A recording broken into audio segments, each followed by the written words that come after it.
All right, it seems like we may have some more people trickling in here and there, but I think I'm going to go ahead and get started. Before I jump into my spiel, I wanted to read a comment from Gabe here. He said, oh, and Dyani responded. He said, I read that Dyani is of Lakota Native American ancestry and wanted to comment that I'm also part Lakota. I am. Okay, so let's go ahead and get started.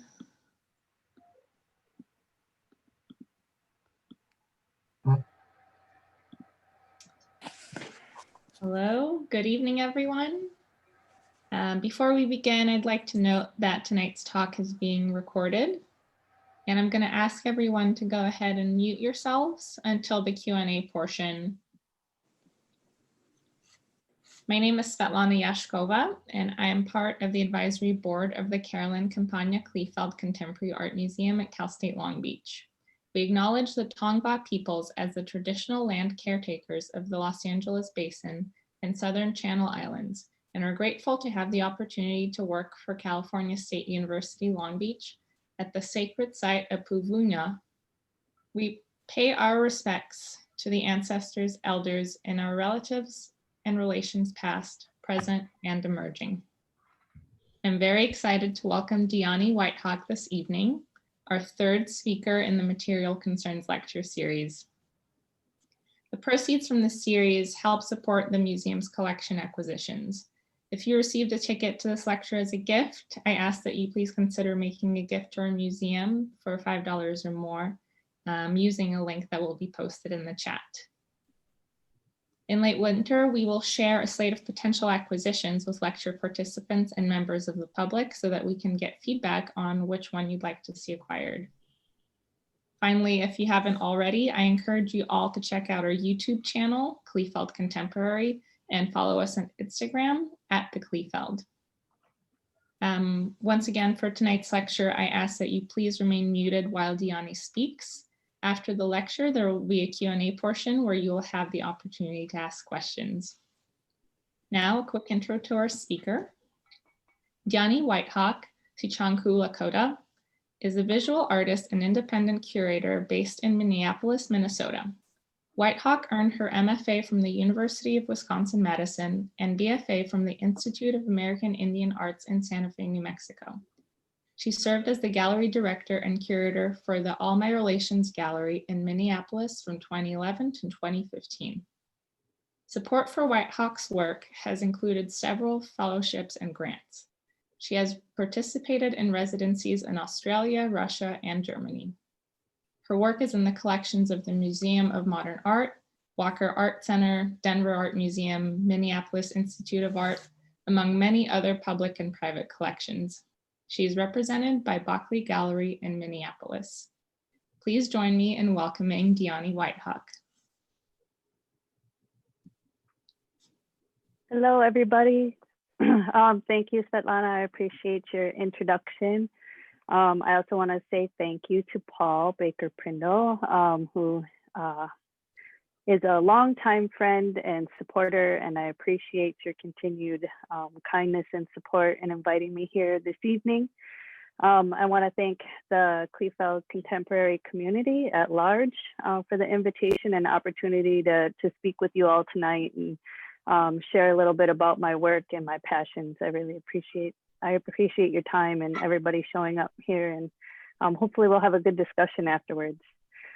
And I also wanted to note that I got to read a little bit about some of the work that's happening at the museum, and that I'm really grateful to see some of the work that is happening to build a museum model that truly represents and embraces a community in all of its diversity and in both personhood and life experiences. And this talk is a part of that. So this whole series is a part of that, and that they're raising money to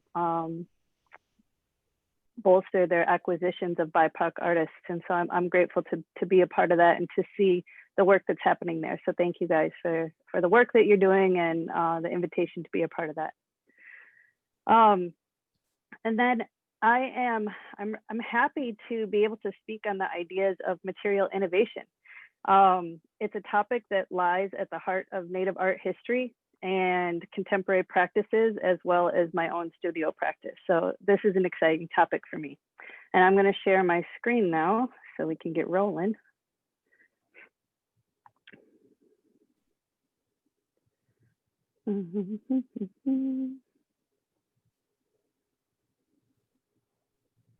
And play. And then if somebody, Polly, could you give me a thumbs up if we're looking good? Can you guys see everything looks good? Okay. All right. So this first slide is just a little sampling of some of the materials that exist within my studio and within my practice. I consider myself primarily a painter, and that my studio practice, the foundation is painting. Everything kind of springs up from there. And it's what I focused on both as an undergrad and a graduate student. But I also have been doing beadwork and porcupine quill work and creating Lakota art forms for a very long time. I learned how to do beadwork before I ever had any formal training as a painter. So it's been an ongoing part of my making since I was a teenager. And these this amalgamation of artistic influences guides my practice today. So this slide, this is a picture of me on my graduation day when I got my bachelor's degree of fine arts from the Institute of American Indian Arts in Santa Fe, New Mexico. And it's important for me to share this because folks in the general audience, they get introduced to my work through what's on my website or what is hung on a gallery wall or in a museum space.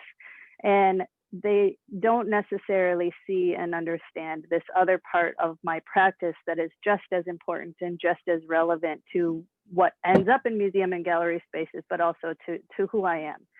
So the beadwork that is on the right-hand side, that the moccasins and the quilled hair ties behind the moccasins and that bag, they're items that I made while I was getting my bachelor's degree as part of my traditional arts classes.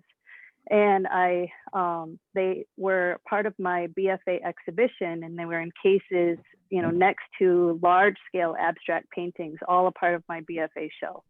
And then I walked with them in graduation, and I still dance in these today. But this is a crucial part of what informs my studio and quote unquote fine arts practice. And so there's a whole aspect of my making that is not for public consumption, but is for cultural practices, personal, familial, social, ceremonial, that works its way into paintings and mixed media works that I make for museum and gallery spaces. Oh, quickly, I want to, if you note the calico fabric that's on that my dress is made out of, the red one with the tiny flowers, mental note, keep that in your head for later. So these next few slides are images of works in the Smithsonian National Museum of the American Indian. So they're research pictures that I took while I was visiting collections. And I want to show you a succession of these slides to really kind of illustrate what the theme of my talk is about and the title of the talk, Lineage of Innovation. I want folks to understand that although my work in regard to materials and the subjects that are being addressed can be seen and understood as innovative in a way in regards to contemporary art practices, I am but one of many people in a long lineage of innovators and practicing artists from Lakota culture and Plains culture. And it's really important for me to express that Native people at large have largely been depicted as a historic people, frozen in time, that exists somewhere in the American imagination, somewhere in the 1800s. And there's a lot of reasons for this, but the primary force is that of colonization. The truth of Native history simply isn't taught. US governmental policies regarding Native people have gone through various stages of attempted genocide, assimilation, removal, relocation, self-determination, termination of federal recognition, etc. The entire truth of US federal and tribal relations is not a pretty one. Therefore, it's easier to glaze over, ignore, or romanticize. Think mascots and Thanksgiving. And because our histories aren't taught and our contemporary tribal communities are not featured in mainstream media and popular culture, the American imagination regarding Native people, therefore, and our artistic production is largely relegated to the past. So most folks would struggle to think of a healthy list of practicing contemporary Native artists unless they've really been immersed in the Native art scene. Even though we have a thriving field. Likewise, when you go into large art institutions, whether they be encyclopedic institutions or contemporary art spaces, you're hard pressed to find representation by Native artists. And if you do see that representation, often it's in a separate gallery and it's the Native art section over there, something different, something separate from, and yet generally something historic that's not very frequently seen within contemporary spaces, contemporary and modern spaces. So that's important to understand. But what I wanted to express is that our artists, Native artists, have been innovative throughout time. So this particular image is of a two-hide dress. So this is the oldest dress that exists in the NMAI collections. And even this dress, even being the oldest one, is still representative of innovation. So those skinny long lines that are on the bodice of this dress are done in porcupine quillwork, which is an indigenous art form that tribes practiced essentially everywhere that porcupines have roamed this continent in various formats through that come out in different styles and techniques and applications dependent on a particular geography and tribal aesthetics. But it's a truly indigenous art form. It's something that predates trade of non-native items. And so this dress, the bodice of this dress is adorned in quillwork in that indigenous art form, but it's also adorned with European glass trade beads and tin cones and little pieces of wool fabric that you can see coming out of those tin cones. So this dress is an example of the innovation that was happening within our communities in response to trade goods being introduced. And these beads, if you look at these beads, these are quite a bit larger than what we would normally see and think about when we think about Plains beadwork today, because these are the earliest beads that were available were a lot larger than what we typically use today. So this slide is an example of how the work has continued to move and change and evolve in response to continued introduction of different materials. So the dress on the left is, fully beaded now and in much smaller beads than the previous slide. And the use, the amount of colors that are available, the amount of beads that are available has been taken in and adapted and used and continued to evolve our work. And we still dance in this style of dress today. So the image on the right is an image of contemporary women's Northern traditional buckskin dancers. And then this is an image of women's fancy shawl dancers. So this is a newer style of dance that developed, really started to develop around the 50s. And it's the most elaborate kind of blinged out style of dance that you'll see in women's categories today. And every fabric, every material under the sun can be seen in a fancy shawl dancer's outfit, satin fabrics and neons and, rayon, fringe, and rhinestones and all of, but you can see those aesthetic roots from the earlier work still really, rooted in the imagery today. So what's important for me to express is that even though, that imagination has kind of frozen Native people in a certain time frame, our work has always evolved, and it has always been rooted in innovation, and it has always reflected a contemporary environment. So this particular piece, this is another work from the NMAI collection, and this is a Lakota, what's called a possible bag. The striping going across the front of this bag is also done in porcupine quill work. Excuse me. And I wanted you to see this more traditional motif here because it's important to the following pieces. So this is done in quill work across the front, and then the sides are adorned in beadwork and tin cones with horsehair. And this is a piece that I made in graduate school titled Tioshpai. It's a 60-inch by 90-inch painting. And the yellow and white and blue lanes that go vertically across the painting and the teepee doors are all done in porcupine quill work. So I was in grad school. I had just got done with like 8 years of tribal college, being in tribal college communities, and transferred back into mainstream academia, and I got accepted into the painting department. So because I was in this, essentially European American model of academia, and in a large institution and accepted within the painting department, I kind of thought I had to paint. So for the whole first semester, that's what I did.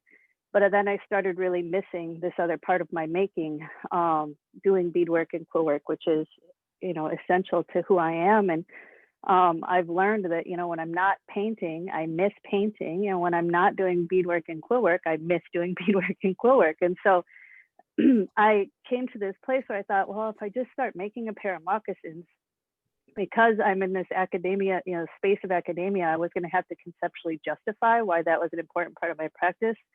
And that really turned me off.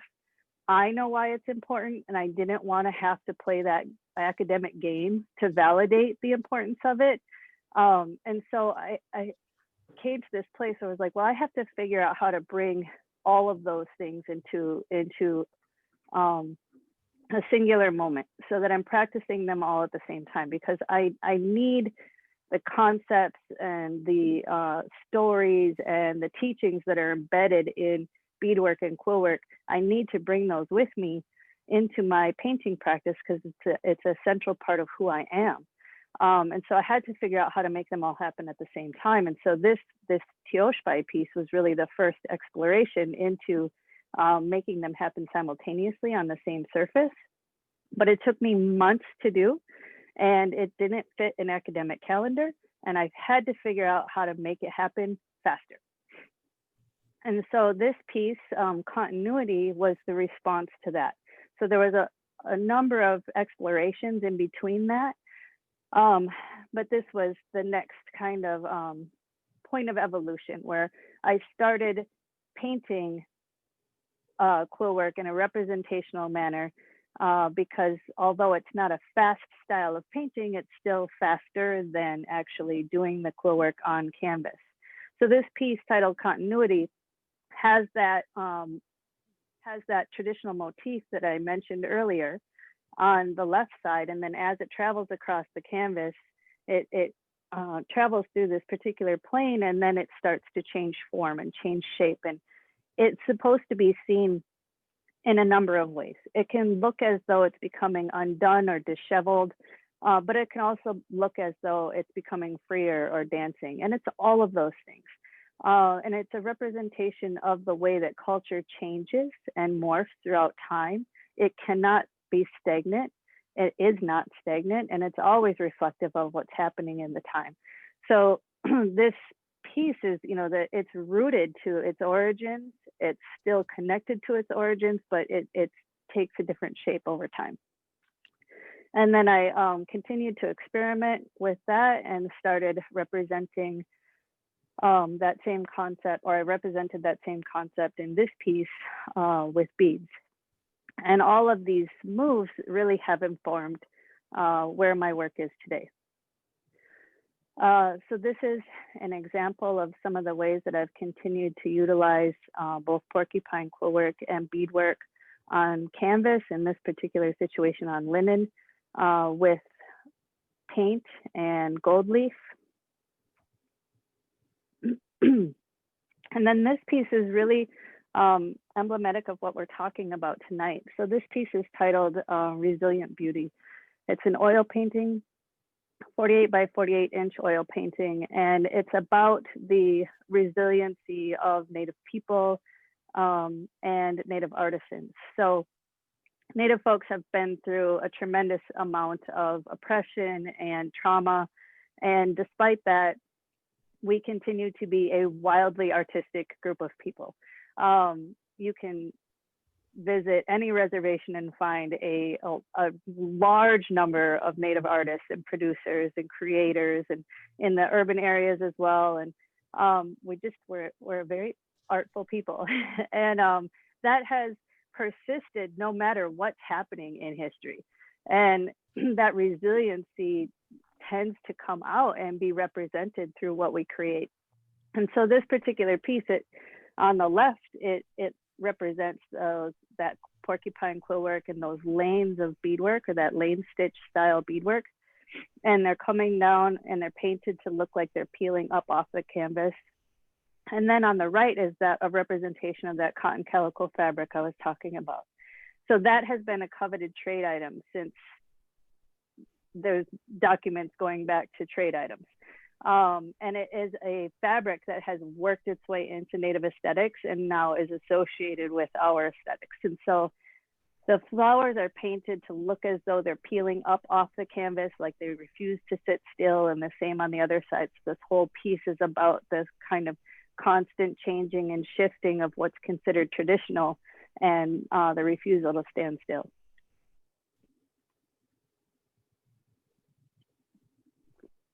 These are moccasins from the NMAI collection again. And this shape, this form, is an important reference point for a series of my work that utilizes the moccasin vamp shape. I've done a long series of works that utilize this shape. And so it pulls both from references of abstract painting, and also obvious references of Lakota and Native moccasin making. And the shape for me serves multiple purposes and multiple entry points for various audiences.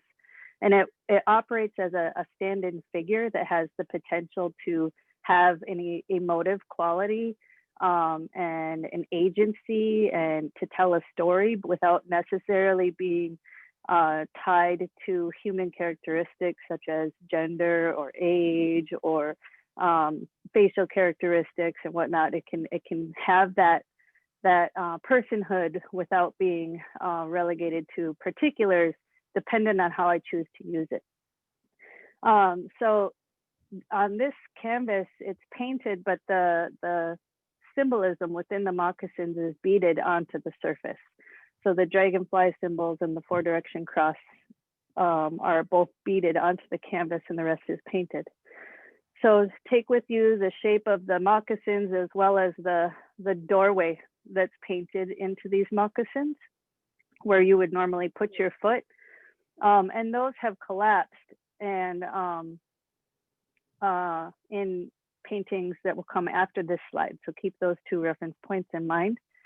But this piece is important to stick in between those, because I had been making a lot of works incorporating this lane stitch beadwork, which is the style of beadwork that's most prolific within Lakota communities. So there's lots of different styles of beadwork, different aesthetics and symbols and motifs throughout various tribes.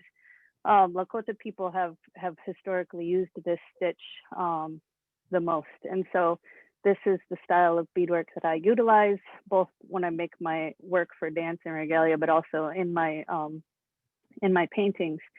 But this is an 18 by 48 inch painting. So this is a lot of beadwork. And so I had been making works like this and visiting with a friend of mine who's a Ho-Chunk photographer. His name is Tom Jones, who Paul also knows. And we were all at UW-Madison together. And I, would cry around about how long it takes me to make these works. And I have to do it, but it's so hard and it takes forever. And Tom encouraged me to start playing with bugle beads. So bugle beads are long glass beads as opposed to the singular glass seed beads that are stacked in the lane stitch. So this particular piece, you get to see the lane stitch in those clear beads, and then you get to see two different sizes of bugle beads in the blue and golden colors. And that moment of encouragement to try this new bead has introduced a whole new series of works. And at first I was like, no, Tom, I don't want to use bugle beads. It's all about the seed beads. It's all about lane stitch, that it's and quill work. And, we don't use bugle beads in our work. And for me, bugle beads were things that, people made like earrings out of. And but they're not like incorporated in regalia. So I didn't think to use them. But he was talking to me about how that's, the singular stroke of the bugle bead mimics in a lot of ways the singular application of a quill, and also the singular line of like a stack of 8 beads that's used to do, this repetitive stitch for the lane stitch. And then the ways that I had been mimicking those styles in paint. And I was like, you know what, you're right. So I've been utilizing these bugle beads in a lot of different works and combining them with seed beads. And they've taken on a life of their own. So this particular motif is that collapse of the moccasin shape and the doorway shape. So these pieces, this form is supposed to kind of serve as both that stand-in figure and presence, but also an entry point and a doorway for folks to be thinking about the histories of painting and abstraction as they're told through an academic lens, through a European and European American lens, but to force them to also be thinking about the history of Indigenous arts that were happening at the same time and before on this continent, but those histories are not taught at the same time, and they're not taught as histories that have influenced one another in the ways that they really have. So these works, by putting the beads on top of a stripe painting, on top of a canvas, an audience member is forced to kind of reckon with those histories simultaneously. And so these pieces have come out in a number of different ways, and you get to see a side detail here of the ways that I've handled the sides of a lot of these paintings. And I think that handling of the sides also comes from the lineage of making, when I'm making bags and moccasins and things, where I'm thinking about the whole object, not just the surface of something. And so I just have a few examples to show you of these style of works, and then they got a lot bigger. So these next two pieces are 48 by 48 inches. I see Paul laughing at me because that seems to be the trajectory of my making. I'm like, this is a great idea. Now I need to do it giant. These are a lot larger, 48 by 48 inches, and they start bringing in a lot bigger bugle beads. So the bugle beads in these pieces are, in this one, it's all black, but they're different cuts of beads, and they're 30 millimeters, so they're a lot longer. So what creates the striping in this piece is actually just the variation of these straight beads and these twisted beads, and the way that the light hits those. And then this is its partner piece. I tend to make things in series and partners. And this one is bringing in just wild variety of colors and cuts and shapes and finishes of these bugle beads, which are a whole lot of fun to work with. So continued exploration. I'm going to get into these next series. And so this, even though this series is not materially innovative in the fact that this is acrylic and oil paint on canvas, it's not necessarily on topic, but I think it's important to consider these in tonight's conversation because the content and the contextual underpinnings of these works is really about creating conversations that level the playing field in how we think about materials and how we define what is fine art and what is craft and what is design and what is, you know, simply just pretty or worthy of being in a museum in the contemporary art spaces. So these works are, they're painted to simulate that porcupine quill work and lane stitch beadwork. And the entire surfaces are painted in that format to honor the legacies of Indigenous women that have shaped and influenced the artistic history of this land base. Indigenous art is simply not recognized in the way that it should be, or taught in the way that it should be in school and in academic spaces, you know, in our post-secondary academic spaces. And so these works, this whole series is titled Quiet Strength. So then of course they get bigger. The first one was 42 by 42, and then they go, the next one is 84 by 60, and they kind of grow from there. But they are kind of painstakingly painted stroke by stroke in the same way that you would do porcupine quill work or beadwork over an entire canvas. And although they're not fast, they're faster than if I tried to bead or quill this whole thing. But by blowing them up in size and paying tribute to these artistic histories and mediums and gifts that Indigenous folks have given to our artistic history, by making them huge and putting them on gallery walls that sit next to the European and European American male painters who have been credited for inventing abstraction, pushing back against that narrative that somehow white men invented abstraction, because it's just not true. Abstraction is a human language that has been practiced across the globe for generations before, during, and since European and European American easel painting. And so these paintings are meant to speak to that. So the title, Quiet Strength, is about the strength of women as I've learned it and as I've taught it, or not taught it, but as I've learned it and understood it and grown up with. And so the pieces push back against the way that we're taught abstraction has come about. They are meant to push back against how we think about mediums and people and what defines high art or good art or contemporary art. So they're painted, let me just backtrack real quick. These first ones are painted over a gold background. And then this medium that is meant to allude to porcupine quills, something as humble as porcupine quills or glass beads that sits on top of that gold surface, is also meant to critique the way that we have created hierarchies that place certain mediums at the top and certain mediums at the bottom. And generally those mediums are associated with certain people, and these certain people are elevated to the top, and certain people and their art forms are pushed down to the bottom. So they push back against that, but they also push back against hierarchies of personal traits.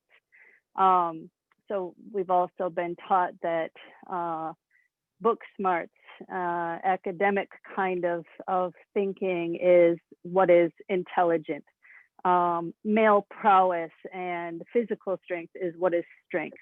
But this quiet strength is something that I understand and have learned from Native women, that the strength of women is something that is very particular, and it is a unwavering, unrelenting force that is a balance and counterpart to that male strength, and it is no less than that male strength.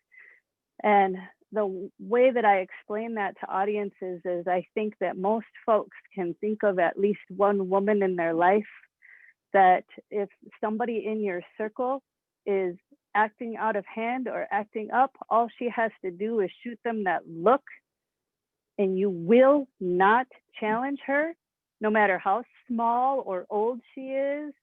You will not step to her. That strength is particular to women. And that's just like the most concrete example that I can offer that speaks to what this title and what this series is about.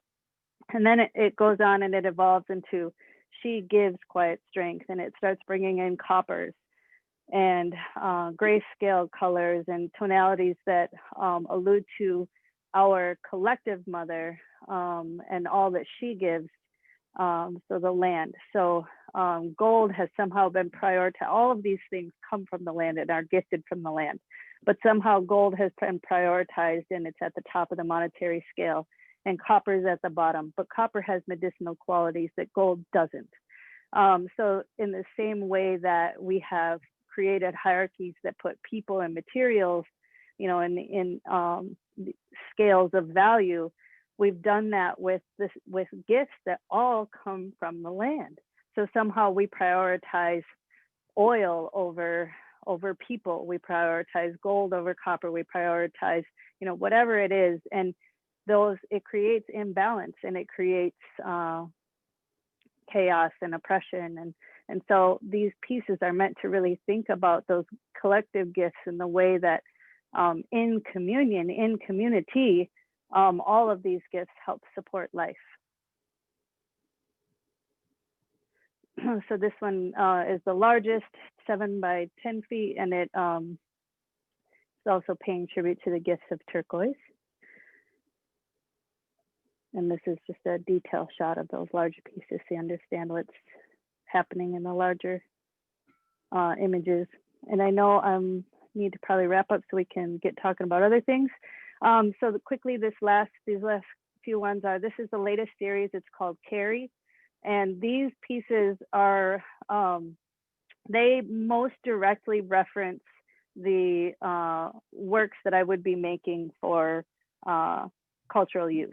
So this is derivative of a bag that you would use to dance with, but it's much bigger than you would actually dance with. And the fringe is crazy long, and you would never dance with that because it wouldn't be practical and it'd be super dirty.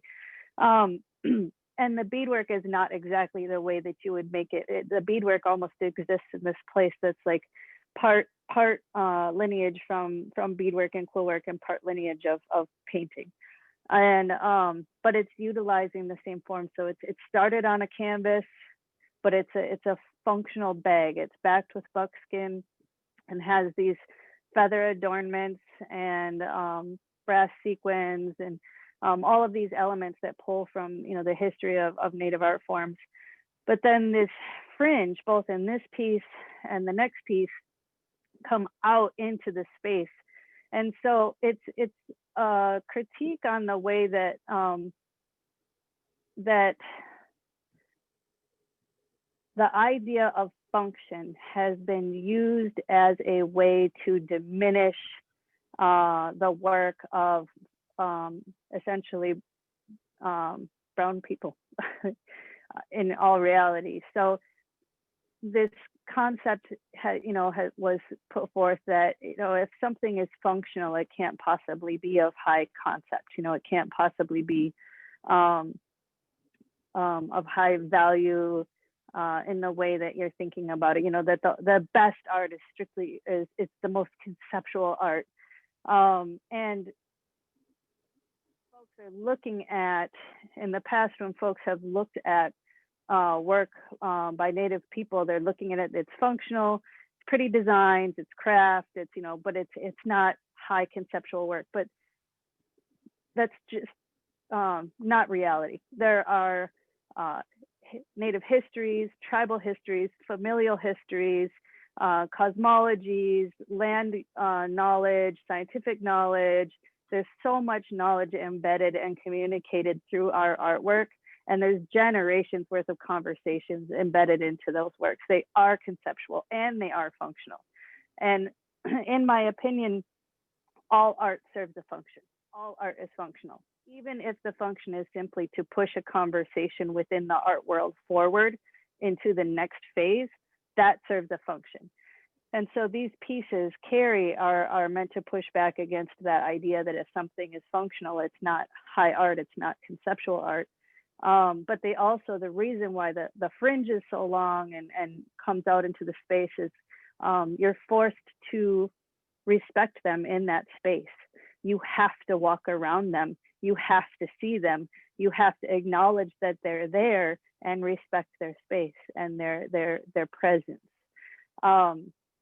And then the title, Carry, is meant to serve as a reminder to think about what we choose to carry, what we choose to carry forward. And also thinking about, when Native people and other artists with cultural backgrounds that have been excluded from the art world, when we bring those cultural traditions and practices into those spaces, into museum and gallery spaces, how do they change? How do they shift? And what is their function in those spaces? How is it different from the function of, of cultural use for cultural practices? And they're really meant to encourage conversation around what we choose to carry in regards to values. So this copper bucket and ladle, again, references the idea of copper's ability to purify water. What values are we carrying forward that protect land and people, and how are we creating opportunities to have those conversations in gallery and museum spaces, in public platforms that have the ability to move conversation and values and create social change. And I have video work, but I think we're running out of time. Paul, should I show this little clip or should we go to questions now? I think it's up to you. We can, people have been hanging out till about 7:30 to talk. So. Oh, they have. Okay. Yeah. So you've all right. Then, okay, I'll show this last part then. So the last piece. So this is you get an opportunity to see how the Carry piece is displayed in the gallery. It's lovely because it looks like it's floating, which I really like. But the video monitors behind here is the introduction to the last piece that's in the slideshow. So creating video and creating video installation works is definitely not material innovation. But again, like the quiet strength pieces, I think the innovation in the use of the material is grounded in the conversation and what conversation is being brought into those contemporary art spaces. So this work is a 8-channel video installation titled Listen. And this is installation shot from the Plains Museum where you get to see just 4 of them. And this piece, I'll play a trailer for you here in a minute, and you get to see just a little snippet, couple-minute video snippet that brings together moments from each of the 8 videos. But each video is a recording of a Native woman speaking her Indigenous language, and the videos are about 5 to 6 minutes each, and they loop. And she is recorded on her tribal homelands.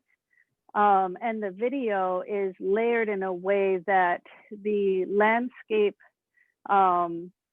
is visually layered with the woman speaking, and then the audio is layered within that audio of her speaking, but also audio of the land. And so it is meant to serve as a moment of an opportunity for an epiphany.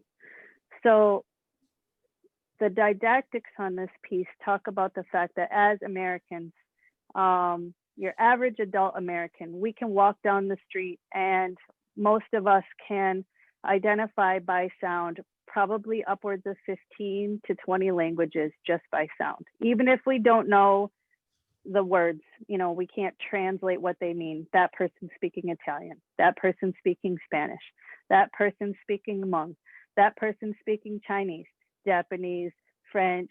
You know, I mean, go down the list and think about how many languages you can just identify just by the way they sound. You've heard them enough that you know what they sound like. Your average American would be hard pressed to identify by sound the languages from this land base. All of those languages that folks can identify by sound are from somewhere else, including English.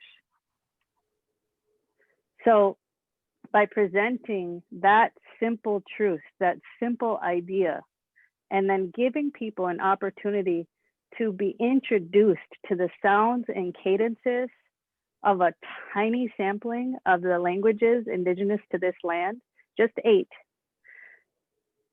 it gives you this immersive experience where you get to spend 5 to 6 minutes just hearing the variety and the differences in languages, but then that language is specifically tied to an individual that's alive today, and the geography and the land base from where that language is from. Translations are not provided. It's not meant for somebody to walk up and be like, oh, you know, I'm going to figure out what sound means what word, and what. It's about learning what that language sounds like and being introduced to it, and then having the opportunity to think about how profound it is that folks don't know what the languages from here sound like. So here's the little trailer that we put together. Oh, and then quick note, I did this work with my friend Rizal Benali, who is a Diné and Lakota cinematographer.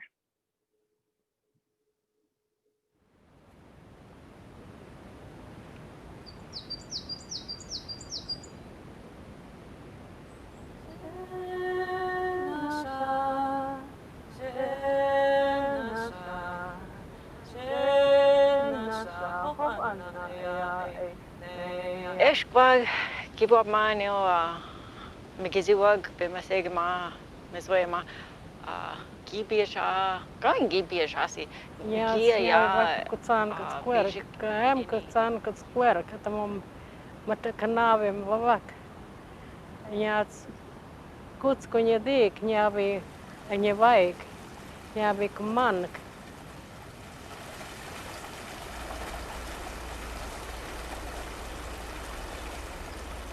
Yutki Bankoi Menta Naku Pimenta Itama Kimta Lulin Iwa Bonta Kin Wazokina Hinikaraki Hahemanunga Hingaire Munchi Kakara Jimaunank. He anchara ha hemaninga hikaire. He only had a chalk shopping there. You know, Macam, Juliam, Bashishilan, Yawis Quipum, Loyasla, Opim Riokansamam, Pokoyukum, Kramashoda, or Yada Shitan Short, Kupanya Sonnet. Kneel down from what we got. Dale ho, di so, ni wat gwenos, ni wagayet ho, dale ho. Don't touch up hina. Yushki at the Inaku, Yushki, Chijajik hina, you habik de. Hina, you watching bo, Doksta, Okay, what you get? You may talk to us.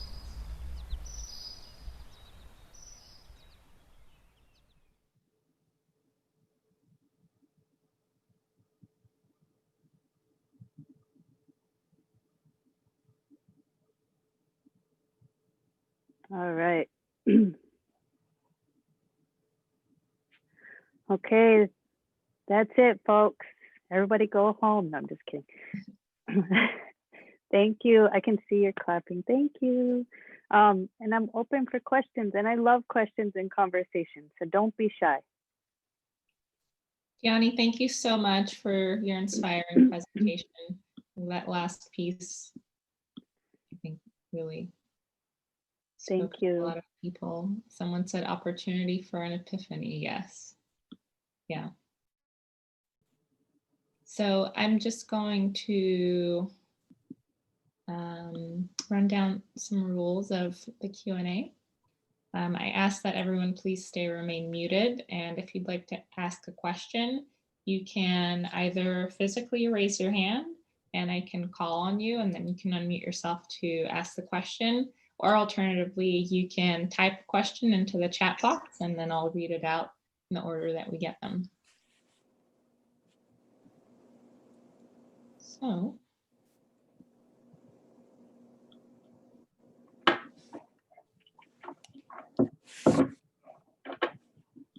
There's a lot of pages, a lot of people here, so apologies if I don't see you right away. Carol's got a question, Svetlana. Go ahead. Thank you. I'm one of the docents at the museum, and I was particularly interested in when you said abstraction is a universal language not invented by European artists.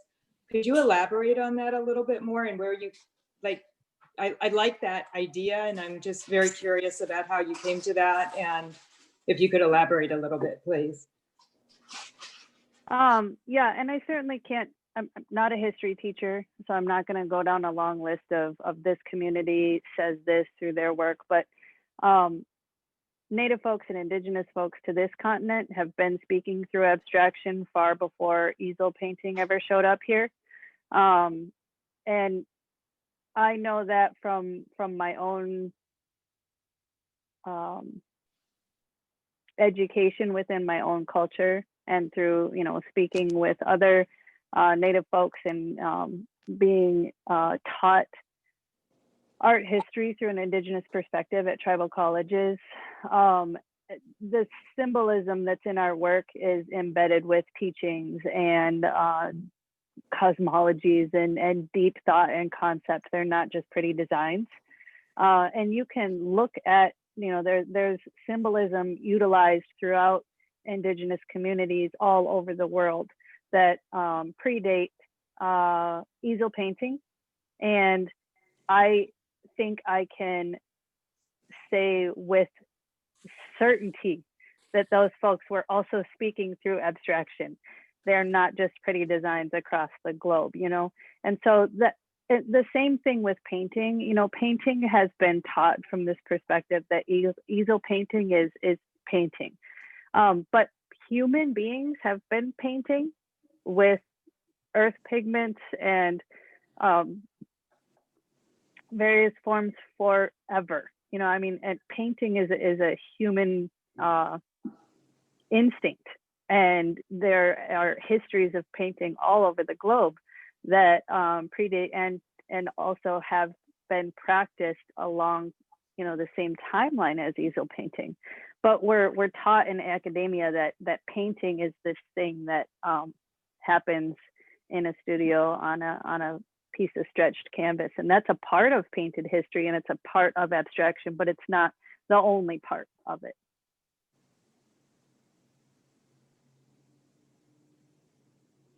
Thank you. Michael Davis says, speak of the space you achieve in your painting. Speak to the space I achieve. Okay. Well, I guess the one thing that I'll say in response to that is that I strive I strive to create works that that sing. So it's really important to me to create works that when you stand in front of them, it registers within your body and not just intellectually. I think the strongest work can do all of those things. I think for me, you know, when I was studying art, when I was developing my own artistic voice, the pieces that resonate the most for me are ones that we respond to physically and mentally, emotionally, spiritually, all of those things, right? Like you get to play cognitively, but you also feel something that you can't necessarily verbalize.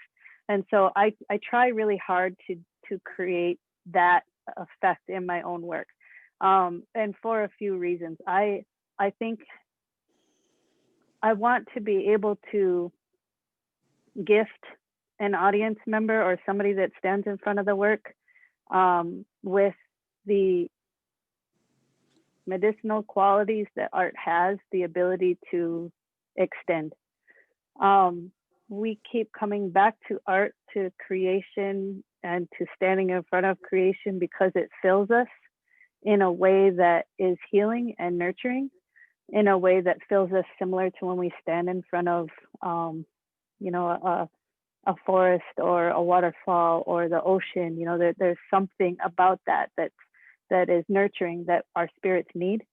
And I want to be able to create that moment of reciprocity. So I'm asking people to think about really hard conversations and challenging things about the history of this land base. And I also want to be able to give something to them in reciprocity. And I also think that I use beauty as a way that is nurturing and healing, but also because it invites people in and it makes them want to stand in front of that space and ask more questions, and they're more willing to dig into those harder conversations if they're filled first.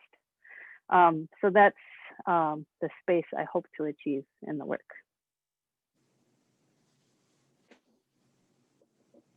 Thank you. Another question from Nancy.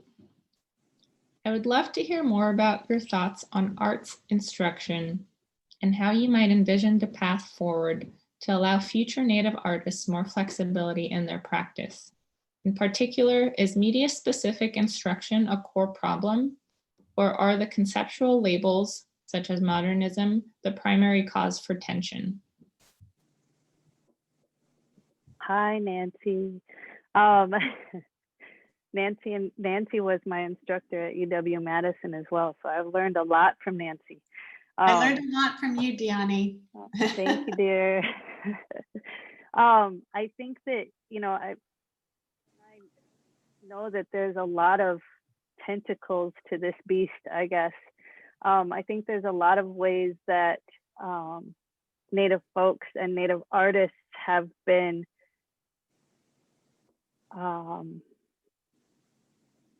suppressed, I guess, in a lot of ways, you know. So expectations of who Native people are, the lack of understanding that we talked about in the beginning, folks just having such a less than kindergarten education on the reality of Native history, the reality of this, like the history of this land base and contemporary people, Native people today is crippling in a lot of ways. So that piece, the listen piece, came from that conversation with myself. You know, as you know, Nancy, like most of us, Nancy does curatorial work and is an author, and I know that she understands that for artists, when we're talking to curators or decision makers, or, you know, we're presenting our work to, you know, panelists that are going to decide whether or not we're going to get a particular opportunity or whatever that may be, if they haven't learned anything about the history of Native art, and then pile that on top of the fact that they most likely haven't learned anything about Native people at large, it's so hard for folks to understand the depth of what we're talking about. It's so hard for them to see and to read the work and to get the complexities of those conversations. And so we're tasked over and over again with giving history lessons. I gave a history lesson at the beginning of my talk. I have to do that every time I talk. And every time you have a studio visit, if you're visiting with a curator that doesn't know about the history of beadwork or quillwork or whatever it may be, you have to start at the beginning, give that history lesson, and bring them up to speed as best you can before you can get into the deep depths of what they are looking at today and why it's relevant to conversations today. So I think, and so that listen piece came in response to that, you know, like, and I was thinking, you know, how do you deal with that? We can't teach an entire nation the Native history that we've learned because we don't have control of the education systems. So how do you chip away at that? And I was like, well, I certainly can't do it with a painting, or at least I didn't feel like I could. And the video piece came to mind, and I was just like, well, what if you can at least create an opportunity to give people a moment of understanding of the giant chasm of information that they don't have? You know, if they can at least be introduced to the idea, like, holy shit, I don't know any of this. You know, so that's a tangent, but there's so many parts to that question in that conversation. You know, media specific instruction. Our tribal colleges are amazing, and I wouldn't trade my tribal college experience in for Ivy League for nothing. But they're also, you know, we don't have the monetary resources that Ivy League institutions have. So we don't have the kind of media specific instruction, you know, at the level that other students might have. We're also learning, you know, as you know, Nancy, you know, when I came out of tribal colleges, I had 8 years of learning Native history and Native art history, which was so fundamental to my development and my own identity. But then I get to grad school and I had to play total catch up in grad school to Western art history, and to be able to like be up to speed to what all my peers were talking about. So that was I had a lot of insecurity at the beginning of my early years in grad school, because I didn't know what the hell anybody was talking about. I didn't know about the art movements. I didn't know about like the big heavy hitters in the field. I didn't know, you know, and so I was in the back of the classroom taking notes, like, that guy sounds important. So there's so many pieces, you know, that I think would have to come together to get past those obstacles. And I think it would take a whole nother like year-long worth of Zoom meetings for us to tackle anything like that. But thanks for asking a really hard question. I hope it got into a little bit of what you're getting at. Thank you.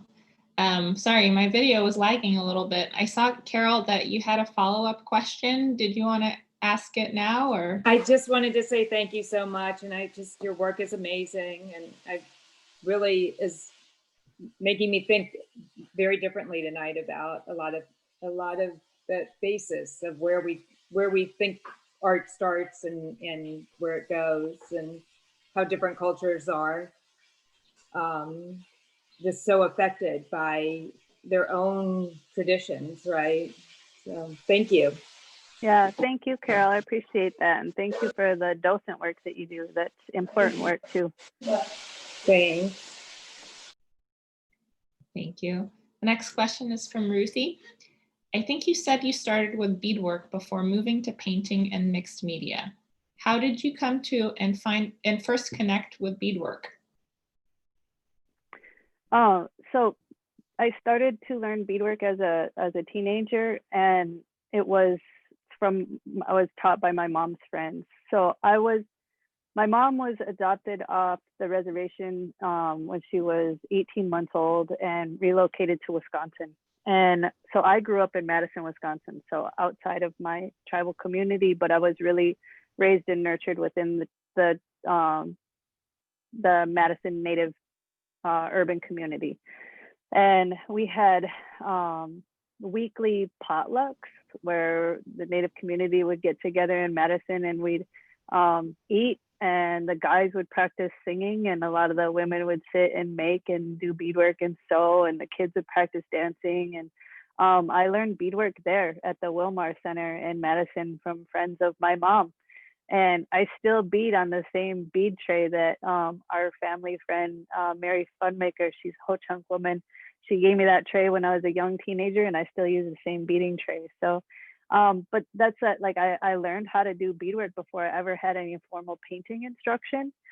I always knew I wanted to paint. Like I don't even know how old I was, but I went into a museum and I saw a giant abstract painting, which now with my knowledge on painting reminds me something of like a Robert Motherwell-esque painting.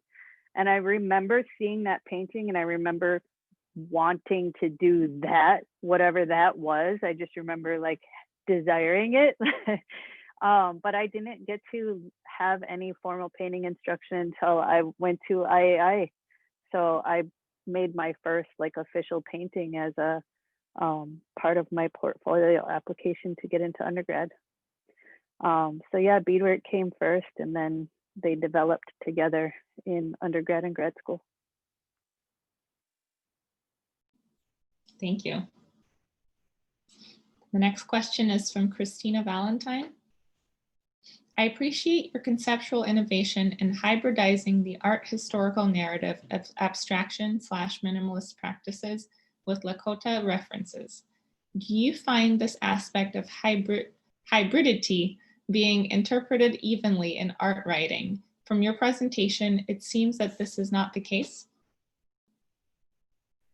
No, it totally isn't. And usually that's something I talk about a lot in my art talks, but today was about material innovation, so I tried to stick to material concerns. But that very conversation is what fuels a lot of my work. When I was in grad school and I was playing catch up and learning about the history of painting, I fell in love with the eras of color field and stripe painting. But I fell in love with those eras because they spoke to my aesthetic preferences. They were so visually familiar to me already because they looked like Native work in the like use of stripes and the color combinations, and that like I didn't include those comparative slides like I usually do, but usually I compare, will include slides that I'll toggle between certain painters and then Indigenous artwork, and they're like, oh, okay, that's why. So I would start falling in love with these painters because it spoke to my aesthetic preferences and what was in my kind of, mental database. And then I was studying them, and I kept finding instances where there'd be like a little note, in the text of, oh, and this person had a large personal collection, and they, collected a lot of Indigenous art, and or they were looking at, or they were living by, and it's always kind of like this sidebar.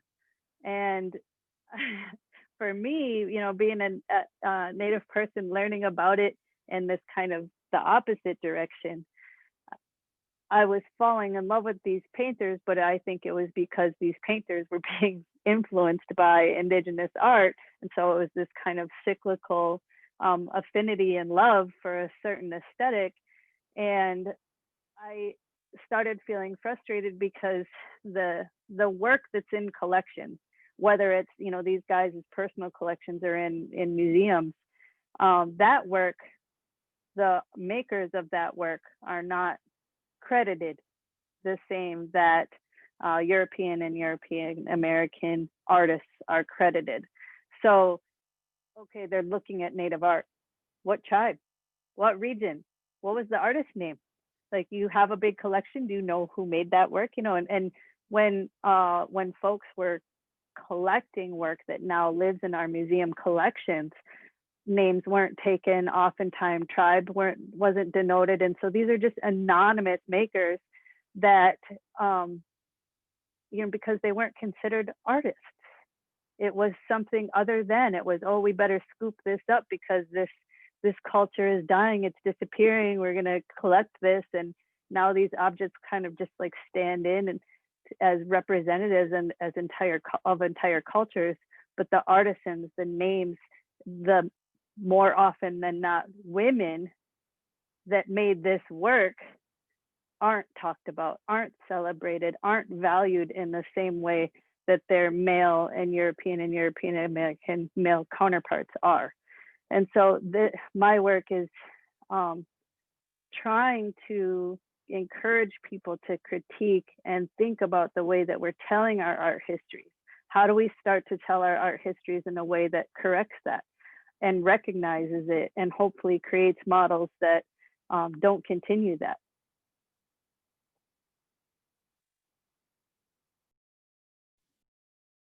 Thank you. Another question from Kay. You spoke of tribal colleges and your MFA. Do you feel that an MFA is an integral aspect of an artist's success? I guess I'm asking you about how your efforts to master Western artistic language has impacted you and artwork.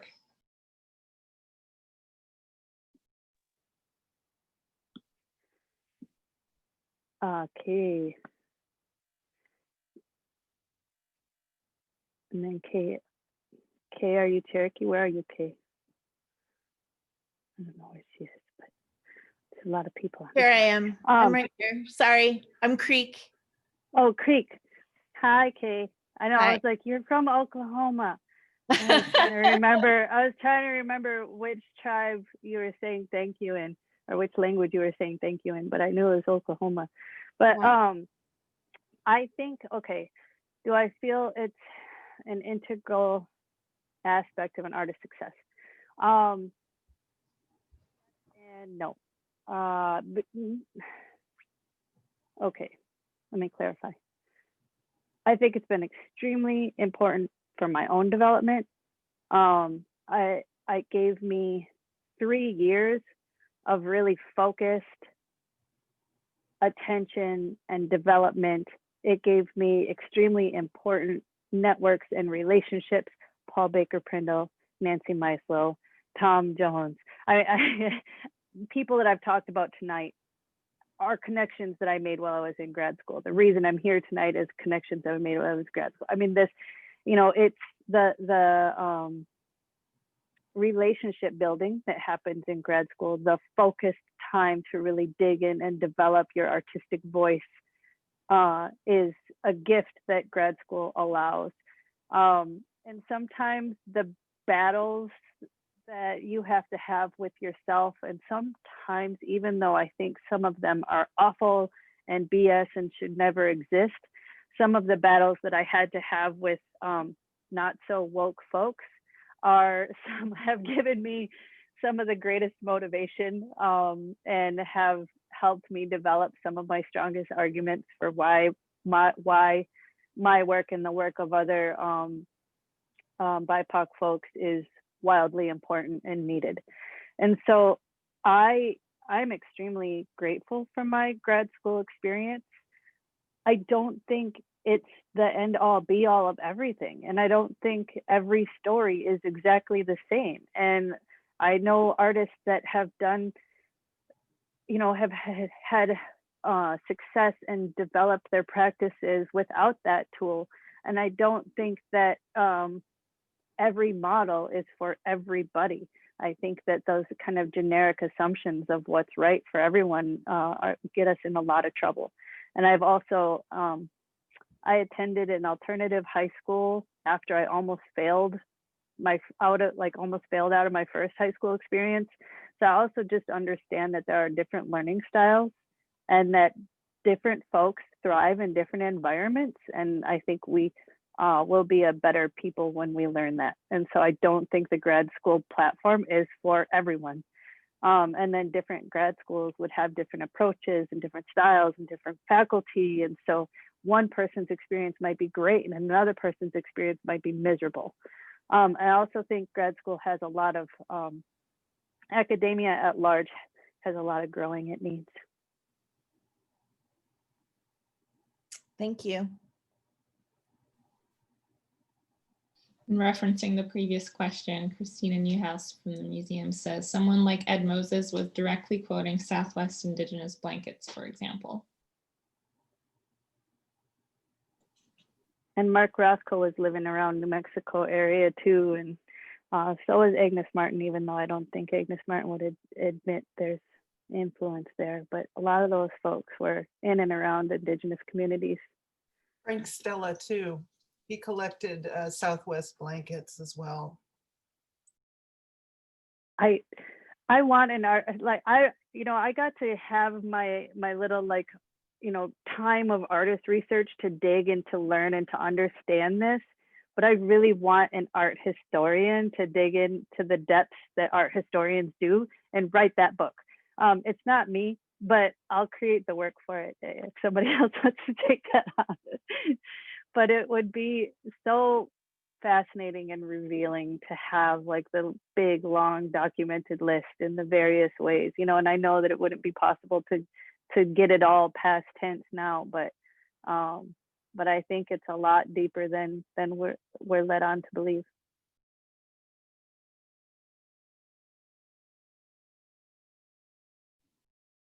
We have another question from Benny. Hello, and thank you if you select my question. I was very curious about any experiences you can share relatable to a descendant of Indigenous people who have trouble finding ways to connect with their ancestors. This makes me think about orphans and how even they are descendants of resistors and survivors with few resources in public schools to support their spirituality or connection to their ancestor. I hope I was able to communicate the elaborate question. Thank you again for this. It is much appreciated and a good support. I'm going to take 1 second to read it again myself. Hold on.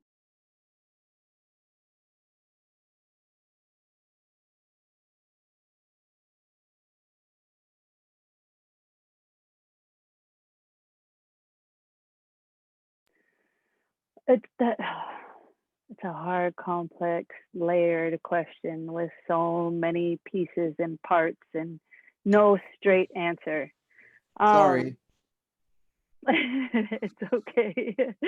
I'm just going to say now that I can't pretend to be able to answer, give the answers to that question because it is really deep and complex. But I will say that my family history is a part of that question. What I touched on earlier about my mom being an adoptee, the time frame at which my mom was adopted out and adopted by white missionaries and relocated to Wisconsin was, part of what is now called the adoption era, where over a third of all Native kids were being adopted out into non-Native homes. They call it the 60s scoop in Canada. It's, there's a huge portion of Native population that has been strategically and purposely separated from Native communities. And it was the follow-up strategy to boarding schools. So there's generations of Native people that have been purposely separated from their communities. And it's, those people are adults, they're grandparents, they're my mom's age, they're younger, and then there's still to the day money being made off of foster, Native foster kids. Like I can't remember the statistics right now, but the amount of money that the state of South Dakota makes off of Native kids in foster care is obscene. I don't remember the statistic. I just remember being blown away when I found it out. You could look it up and do the research yourself and find it out, but it's still an issue. The rates at which Native kids get put into foster care is way above their white counterparts or other races as well. And so that separation from our communities is a real issue.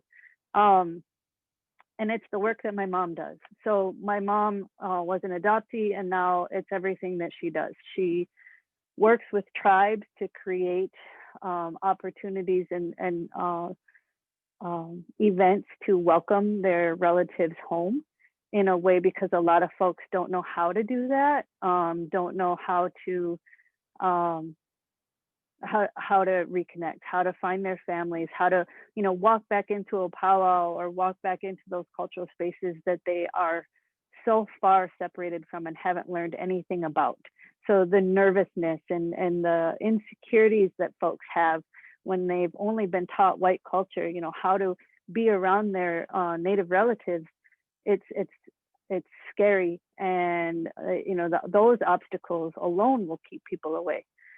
And then, I have learned through even our own family stories, we've got a lot of relatives that were adopted out and went to various places in the United States. And, I've watched some relatives who have been, thoroughly brainwashed into believing that, Native folks are lesser than, and you see them taking on these identities of white people and value systems that are aligned with folks like Trump, and that downplay the value and worth of communities outside of conservative American communities, whatever, that's a complex conversation too, but that's a big, long, deep conversation. And the idea of descendants, that's also a big, long, deep conversation that is, I think, like we were talking about with Nancy, that's a whole nother piece, because the way that tribes define tribal membership, tribal citizenship varies from tribe to tribe.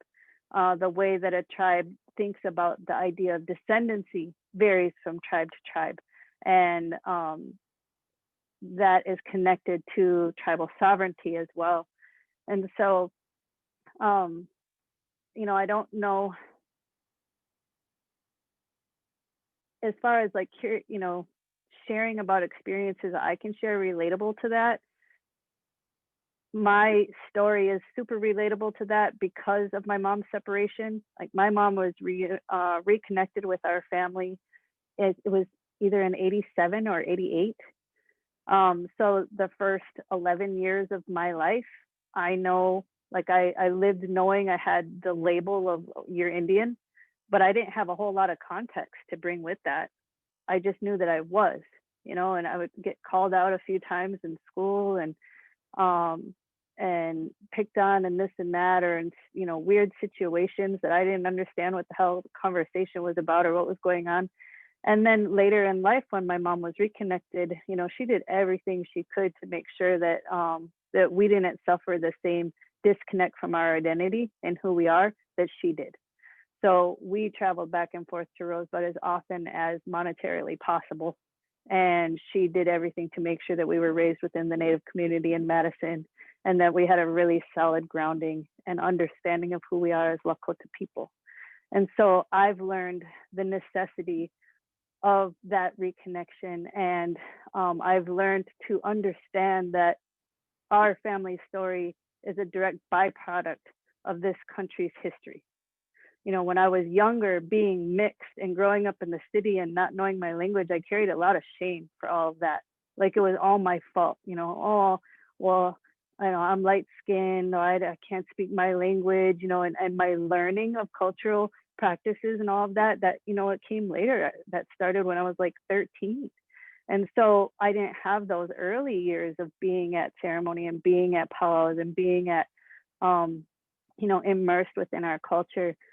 And so that my development, even in that identity, is stunted in the way that my kids aren't, and so I could talk about that topic for hours about the, the reasons for that, the necessity to push back against it, how important it is to create opportunities for people to reconnect with their birth families and tribal communities. Places that are doing that work, it's just starting off. That's early work. My mom is one of the few leaders in that field, and it's growing, which is really good. But there's a lot of work to be done yet in that area. And I think schools are important resources, but they're really limited spaces to have cultural education, I think.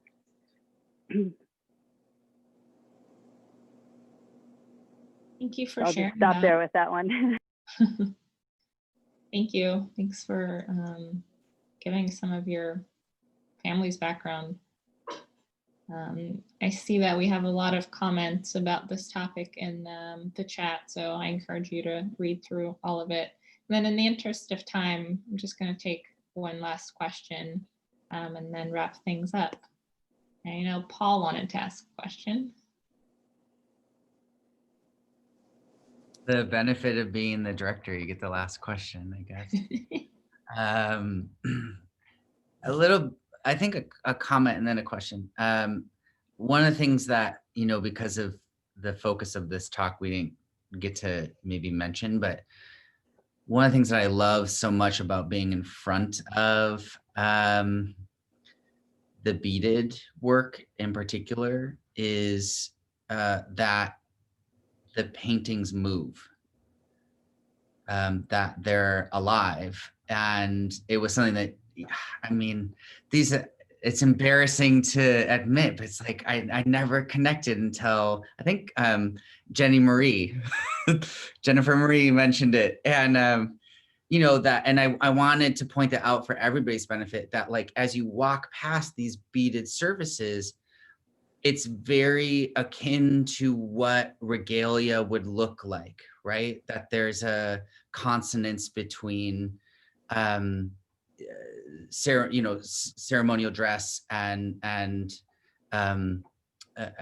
how the surface of the painting works. And I think for me, what that's so interesting, particularly for our museum, which is so invested in easel painting, and the histories and discursive contexts of those paintings, which have always questioned what is a painting, right? So where our collection really picks up in terms of painting are with these artists who are really asking, well, what is a painting? What does a painting do? What are the elements of a painting? So, we collect these mid-century abstractionists, and they were all asking this question. And I think what your work does is add an element to the conversation that is so incredibly valuable and interesting and wholly unfamiliar to millions and millions of people. So thank you for making the work you do.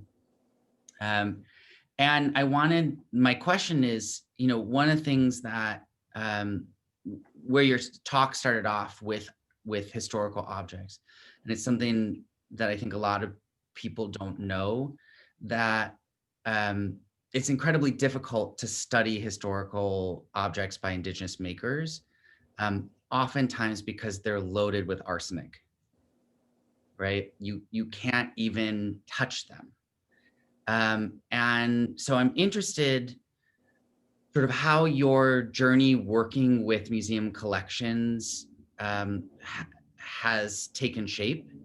And then also sort of more broadly, and I'm glad Nancy's here because I teach an essay of hers all the time in the classroom that focuses on these questions of what should, does Indigenous work always belong in museums, and how do we make this decision, right? So Red Man's Burden is this really great essay that Nancy wrote, and it's this question of, some things really don't belong in museums. They're supposed to live where they live and decay into the ground.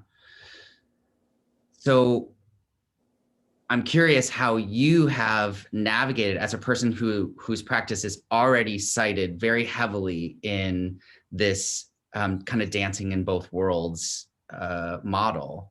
What does it mean for you to participate in the museum world? Oh, that's a complex question too, Paul. We're gonna be here all night, folks. No, I'm just kidding. It's 9:35 here too. Luckily, I stay up late. What does it mean to me to participate in the museum world? I think that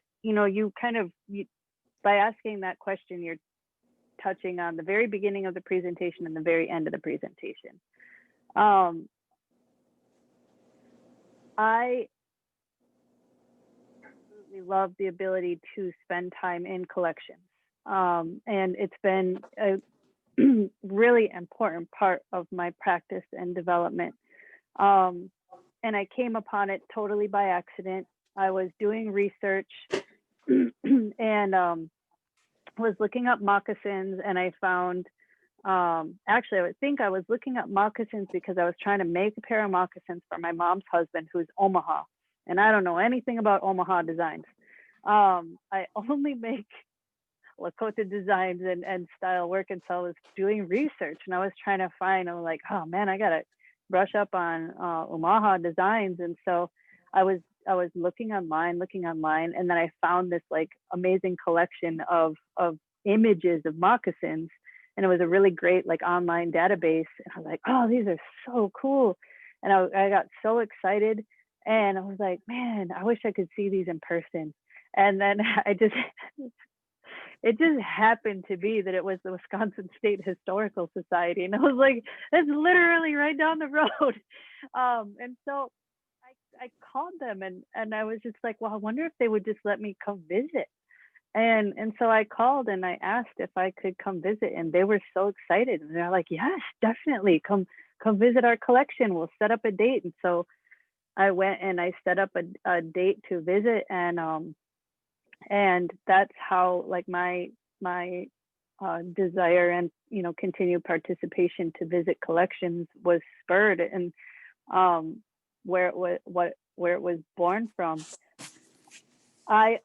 Before I went, I had, as far as like you're touching on, what should be in collections and what shouldn't be.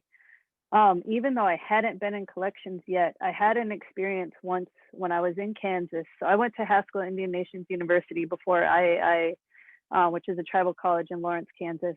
And I just stumbled upon an exhibition up on KU campus of cradle boards. I thought I was going to go to school there. I was enrolled for like 2 weeks before I dropped out and threw up middle fingers and left because they were teaching from it. Like I came out of tribal college and then I tried to go to school there, and I quickly learned that they were going to like contradict everything I learned at Haskell. And so I dropped out and transferred to II instead. But I was on campus and I accidentally stumbled on this exhibition of cradle boards, and I walked into this space and I walked in and I was in there for a few minutes and I started crying and I needed to leave. And I didn't know what happened. I was like, and I called my mom later and I was like, I don't know what's wrong. And I saw this exhibition and I can't stop crying. And I don't know why it set me off in a way that I didn't anticipate or know why or could have been prepared for. And so because I had that memory of walking into a space of historic objects that had been collected and that were on display, and having this reaction to them without any kind of like pre-information or knowledge going in, I was reacting to something, whatever was felt in that space. It wasn't oh, I'm so sad all these cradle boards are here. It was an emotional reaction to something happening in that space. So I had this memory, and I knew that potential was there going into collections and visiting old works.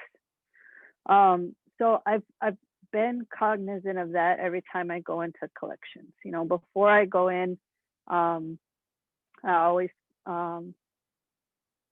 practice my cultural protocols for prayer and for preparation, and acknowledging the ancestors that made those works, the lives lived in their creation, in their use, and we don't know how they were collected. Some works are gifted. Some works are traded voluntarily, for life sustenance. I need money, here's some beadwork. Some works were looted off dead bodies. Some works are stolen. Some works are looted out of graves. Some works, so they've come into these collections in so many different ways, and you don't know how they got there. And so that reality is there no matter what, you know. And so I think it's really important to be cognizant of that, and to, you know, for, you know, as Native people, you know, we're taught, you know, how to pray, how to cleanse, how to, you know, honor and respect certain things. And then, you know, different tribes, you know, have different protocols for things that you can be in company with and things that you're not supposed to be around. So there's certain works I don't want to or need to be around. And that varies for different, you know, tribal folks. And so it's important to, you know, if you are Native and you're going to be visiting collections, to be, you know, asking your community members or your elders or, you know, knowledgeable people about those things, you know, before you go in, if you can. And, you know, be thinking about the ways to honor those spirits that are in that work, and how to protect yourself as well. And but being in there and being in conversation and in company with the works, I think, is really important. You know, otherwise all of that life and all of that work is tucked in a drawer somewhere, and it gets no visitors, or very little visitors. And I think that it, you know, being in conversation with those works is a way to keep that work alive, and to keep it in conversation with us today. And I think there's a lot of gifts that they have to give. When you get to physically handle a work, you get to look at how it was constructed. You get to see like the individual moves, as well as like the collective kind of, you know, motifs that happen over, you know, the history of a people. And so you get to see moments of innovation, and you get to see like the surprise pieces that don't make it into books or don't make it onto a website. So, you know, totally like obscure works that you're like, oh my God, this person had a blast and created something totally quirky and different and really fun. And I never would have seen it if I wasn't here. And so there's just, it's really a gift to be able to go into collections. And so for those of you that haven't done it yet, if you have the ability, I really encourage you to do so. Having a relationship with museums and working with museums, I think that in order to be an artist, you know, to be an artist, a working artist who is alive and trying to thrive in this capitalistic model today. Like, this is how I feed my family. I'm the breadwinner. My husband stays home and takes care of the kids so I can do this art thing, right? And so in order for me to do that, I have to participate in the model that is set up now, you know? And in order for me to do that, I don't have to, you know, there are Native artists that feed their families and thrive and don't participate in like mainstream museum shows. They, you know, it's totally possible to build your career and make a living off of and participate almost solely within the Native art market. That's possible. I personally am invested in pushing mainstream conversations forward so that we can hopefully collectively grow and become stronger humans in relationship with one another. And so for me, I think the Indigenous perspective is invaluable in those spaces, largely in part because our value systems contradict what has held up those spaces for so long. And I think those value systems that like the art world and that capitalism and all of that has been built upon has been built on the backs of Black and brown folks and women and LGBTQ folks, all of that, without allowing us the space and giving us equal value. And so our voices are needed in those spaces desperately to continue to make sure that our public institutions that are supposed to be for the public are reflective of the public. and support the public at large and not just a certain body of people. So it's a pain in the ass, and sometimes it drives me crazy, and sometimes I can't stand decisions that are made, and sometimes I want to use all my swear words and burn it down. But other times I calm down and know that I think, you know, it's a worthy fight, and it can be a beautiful thing, you know. But I also think that it's important that when you make decisions to participate in spaces that contradict your value systems to some extent, that you continue to make choices in line with your values. So, you know, there's certain things I will participate in, certain things that I won't participate in. Or if I do participate, I have certain expectations or guidelines or wishes, or, you know, and so I make sure to advocate for myself and for my peers as much as possible.